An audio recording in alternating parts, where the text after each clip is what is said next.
Première étape de la mise au point du modèle Cléo. Nous allons commencer par adapter notre base de manière à ne garder que le haut de la robe. Pour le bas, nous construirons un élément à part. Alors, dans le menu F1, nous allons prendre la fonction développer qui va nous permettre de placer un point sur la ligne de côté et définir l'emplacement de notre découpe. En partant de l'emmanchure, vous allez placer un point à 280 mm sur la ligne de côté et même chose pour le devant. Attention, vos valeurs peuvent être négatives. Voilà. À partir de ces points, on va tracer une droite pour définir la découpe. Alors même si vos lignes ne sont pas bien horizontales, c'est pas grave. Avec la fonction aligner de points, on va pouvoir les réajuster. Faites bien attention de partir de la ligne de côté et pas de la ligne de milieu. Sinon, vous allez fausser vos mesures. Voilà. Ensuite, avec la fonction Bézier, toujours dans le menu F1, on va tracer les pinces pour qu'elles puissent après être évidées lorsque nous ferons le fini.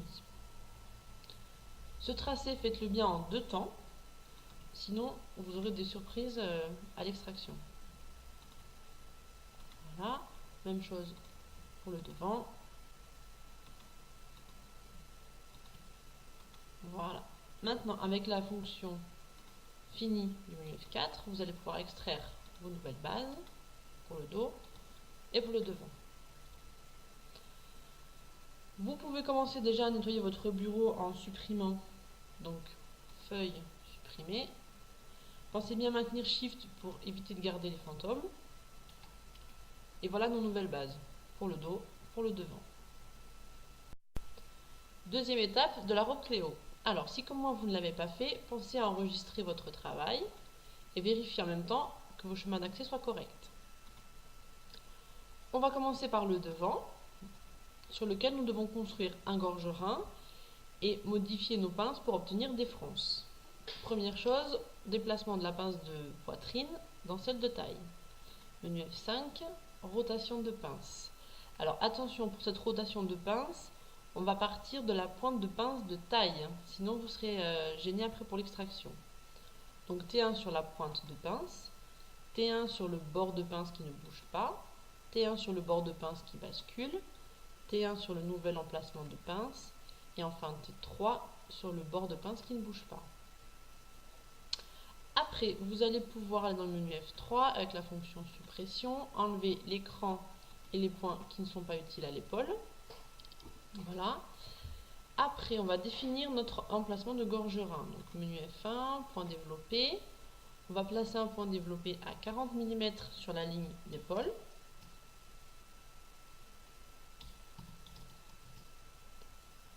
Voilà. Et à 40 mm sur la ligne de milieu devant.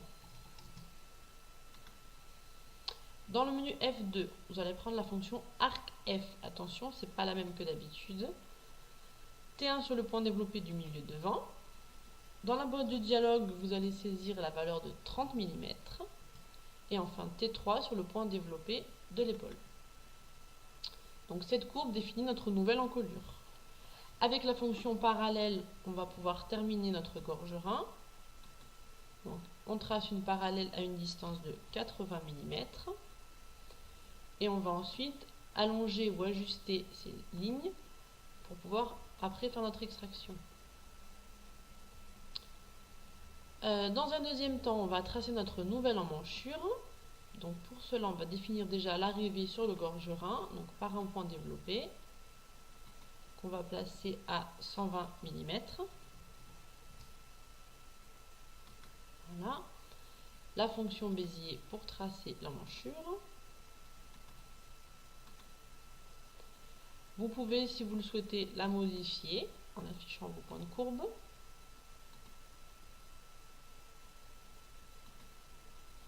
Voilà. Et après ça, vous pouvez extraire vos nouvelles pièces. Donc, en premier, le gorgerin, et ensuite notre nouveau bas devant. Donc voilà ce que vous obtenez. On continue le travail avec notre nouveau devant, qu'on va afficher en plein écran. On va basculer notre pince ici dans l'encolure de manière à créer notre valeur de fronce. Donc toujours rotation de pince, comme tout à l'heure, pointe de pince, le bord qui ne bouge pas, le bord qui bascule, le nouvel emplacement et le bord qui ne bouge pas. Voilà, donc vous devez obtenir ce résultat. À partir de là, on va pouvoir retracer notre nouvelle ligne d'encolure qui viendra s'adapter au gorgerin avec la fonction Bézier. T1 sur le point du milieu devant, T1 sur l'ouverture ici de la pince et T3 à l'emmanchure. Vous pouvez en même temps nettoyer ici, vous avez un double point carré. Donc fusion de courbes. Hop, hop, vous en supprimez au moins un des deux. Voilà. Et là, vous allez pouvoir faire votre fini du devant. Pensez bien à prendre toutes les petites parties. Voilà. Et voilà ce qu'on obtient. Donc on va pouvoir supprimer les pointages qui ne nous servent plus. Voilà. Et ensuite placer un cran qui déterminera le début des fronces. Donc point développé. On va le placer sur la ligne d'encolure à 80 mm. Voilà. F3, insérer point. Et vous pouvez tout de suite rajouter un cran. Voilà. On va également modifier ce point carré qui n'est pas utile. Voilà. Et là, votre devant est prêt. Troisième étape de travail de la robe Cléo, nous allons passer au dos sur lequel nous allons tracer le gorgerin et la nouvelle emmanchure. Alors, sur notre dos, nous allons placer deux points développés pour définir notre ligne de gorgerin. Un premier point à 15 mm sur la ligne d'épaule et un second à 80 mm sur la ligne du milieu dos. Avec la fonction arc F, on va tracer le haut du gorgerin, donc T1 sur le point développé du milieu dos. Dans la boîte de dialogue, vous allez saisir la flèche de moins 30 mm et T3 sur le point développé de la ligne d'épaule. Avec la fonction parallèle, on va délimiter le deuxième bord du gorgerin. Comme pour le devant, on fait une parallèle à 80 mm. Et on va ensuite pouvoir allonger cette ligne pour terminer ensuite notre tracé proprement. Avec le point développé, on va définir l'arrivée de notre ligne d'emmanchure. Donc on place un point développé sur le bas du gorgerin à 140 mm du milieu dos. Et avec Bézier, on trace l'emmanchure.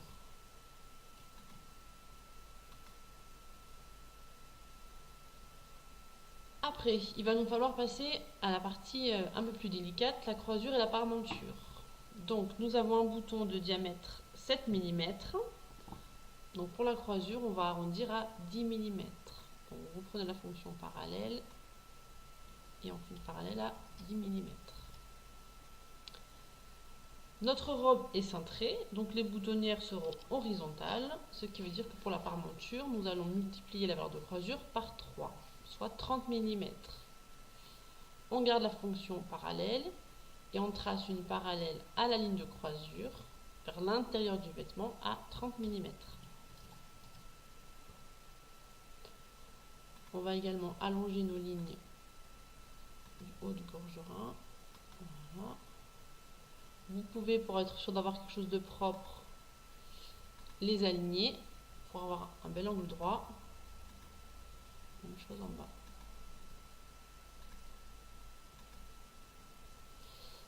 Voilà.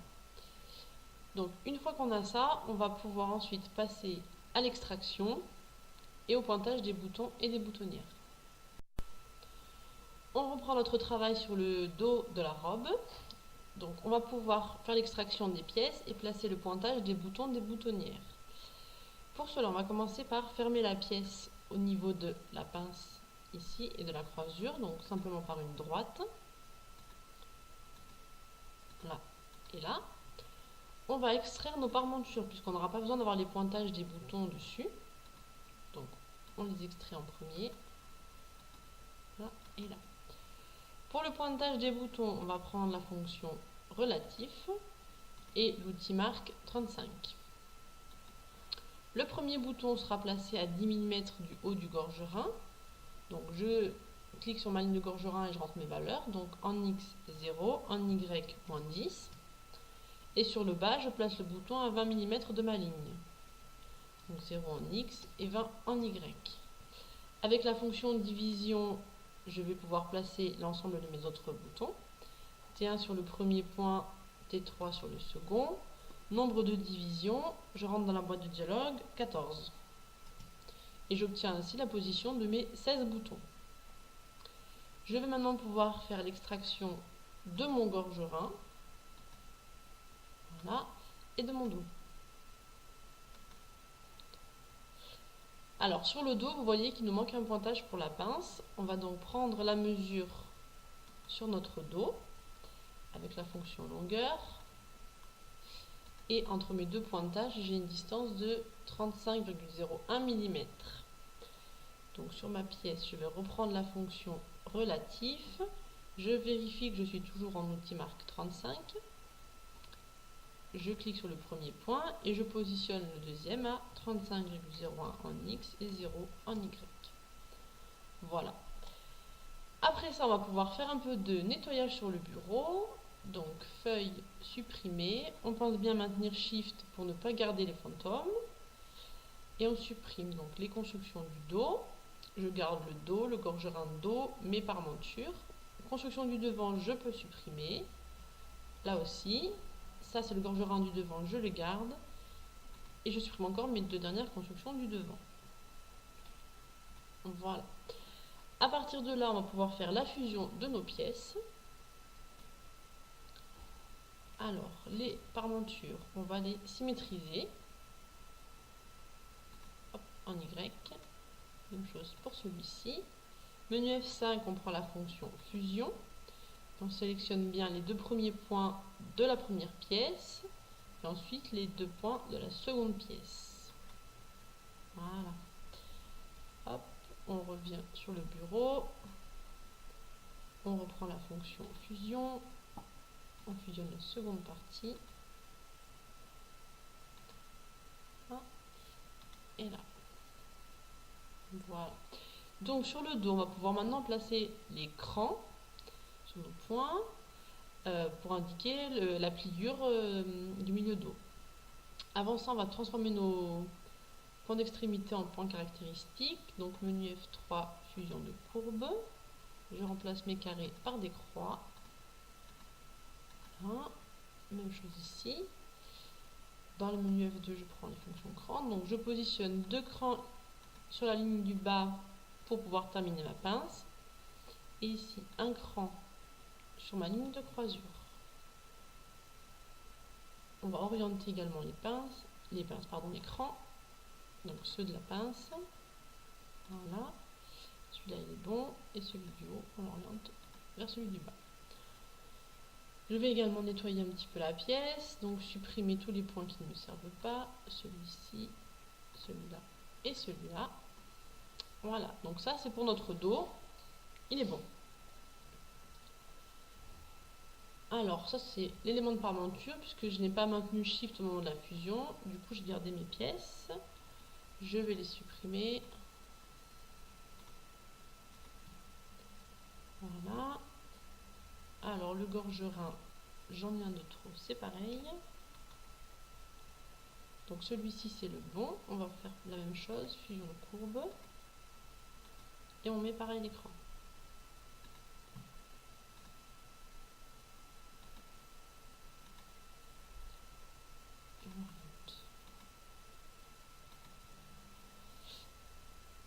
Voilà. Donc, celui-ci, il est bon. C'est celui-là que je vais jeter. On pense bien à enregistrer notre travail.